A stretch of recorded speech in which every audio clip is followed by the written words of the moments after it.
Hello, hello.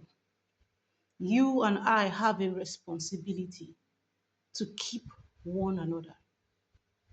I said you and I have an obligation as humans to meet one another needs, especially when we have the ability to do so. There was this young man in the Bible. He had a responsibility to give an heir to his brother that died. He knew that was his responsibility, and that was the reason he allowed his late brother's wife to lie with him.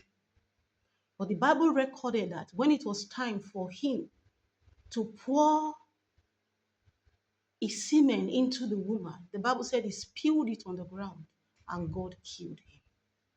Let me read it before I explain further. Genesis chapter 38, verses 9. And Onam knew that the seed should not be his. And it came to pass when he went in unto his brother's wife, that he spilled it on the ground, lest that he should give seed to his brother. Verses 10. And the thing which he did displeased the Lord, wherefore he slew him also. There are some things you know that your partner needs as a married man. You know your wife needs you, and you know you have hands to pet her.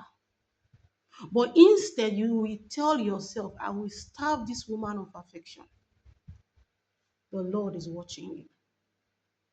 You know your husband loves a particular kind of food, and you can provide it because it is better for his health. But you make up your mind to cook the particular food that man does not like, so that he will have an opportunity to keep eating outside and be eating food that are so unhygienic or even fall into a snare. Scripture is telling us that many of us are the reasons why people are hurting.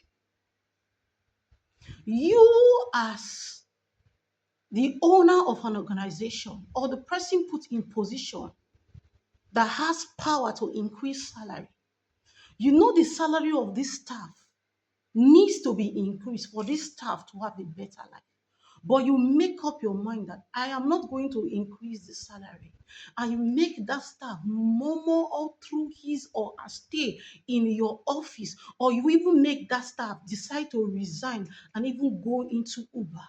Meanwhile, that staff's passion was to grow in that particular profession that he or she occupies in your company.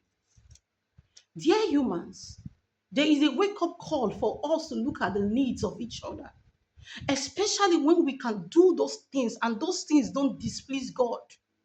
There is a call for us to bear one another's burden. God asked Cain in the book of Genesis chapter 4, verses 9 or 12. He said, where is your brother? Cain said, I don't know. Am I my brother's keeper? Now I am telling you, you are your brother's keeper. You are your neighbor's keeper. You know very well that if you put street light on your street, you have the money to do it, that you are going to stop some kind of dark activities happening on that street, and you turn your eyes away from that particular need.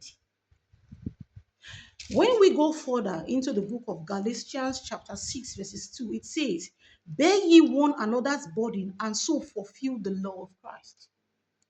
You know that child wants to study medicine, and you know you have the ability to pay the school fee.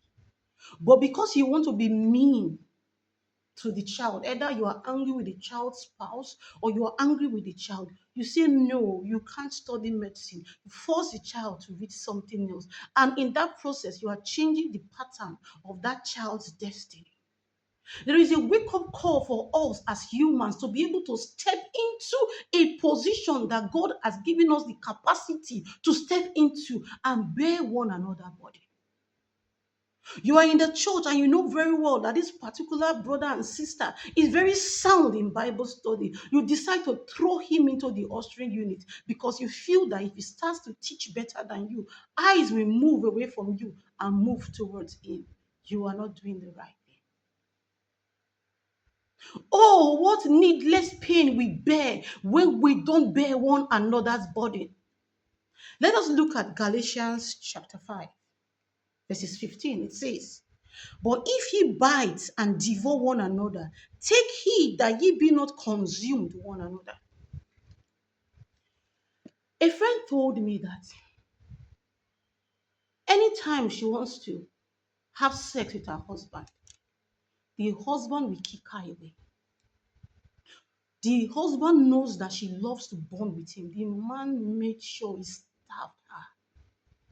And the last time I saw her, she said they were no more together. And the man was even mocking her, get out. That 1 year the man doesn't want to touch her. Why did you marry? Do you know you can push that woman into depression or you can make that woman break the edge? The same thing applies to a woman. You know what your spouse needs from you is honor. Maybe he just wants his plate he used in serving him to be changed. He doesn't want the children to use that particular plate. And you know, it's not that you don't know, but you make up your mind, this man, I'm not going to give him better plate.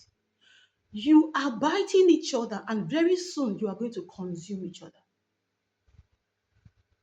Your husband has a job that takes his mental state. The job takes his mental state, and all he needs when he comes home is peace and tranquility. But when that man comes into the house, you make him tensed up. The house is untidy. The house is not serene. You are even screaming on top of your voice. You make him lose his mind at work and also lose his mind at home. Why can't you make the home softer so that you and I can be our brother's keeper? What is happening? You have a partner that loves to pray, and you want that partner, you are disturbing me at night. Instead of you to provide solution and say, can you kindly go downstairs to the visitor's room and pray? Or you want to get married to a sister that sings, but you don't want her to continue singing, and you marry her and you stop her career. This is a wake-up call for us to stop stressing God. We are stressing God when we don't bear human bodies and give bodies of human to God and carry God's burden on humans. It is a wake-up call to sit up and check the need of that your friend that you can do right in as much as you don't break God's law and fulfill it. My name is Adeladia. I will definitely see you on top.